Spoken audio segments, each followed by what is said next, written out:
అలా guys AP forest సంబంధించిన bubbling ఎలా చేయాలి ఏంటని చెప్పేసి చాలా మంది అయితే అడుగుతాం అయితే జరిగింది. సో మనకైతే ఒక ఓఎంఆర్ సీట్ ఇవ్వడం అయితే జరుగుతుంది. అందులో ఏబిసిడి 4 పార్ట్ల కింద ఉండడం అయితే జరుగుతుంది. ఒక్కొక్క పార్ట్‌కి 25 క్వెషన్‌లు అయితే ఇవ్వడం అయితే జరుగుతుంది.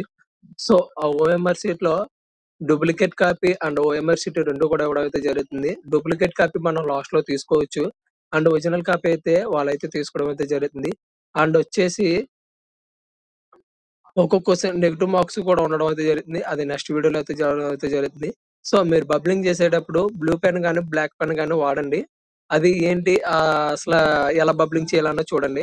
కరెక్ట్, ఇన్‌కరెక్ట్ అని చెప్పేసి ఉంది చూడండి.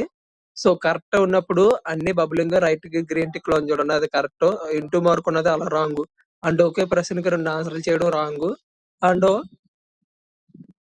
సగం రుద్ది, సగం ఆఫ్ చేసినా గాని రాంగ్ అవుతది. ఎలా ఫుల్ బేస్డ్‌గా కరెక్ట్‌గా చేస్తున్నామో, అలా ఫుల్ బేస్డ్‌గా కరెక్ట్‌గా చేసుకోండి. అలాగైతేనే మనకి బబ్లింగ్ అయినట్టు. సో అందరూ కూడా all the best. Thank you for watching. Please subscribe.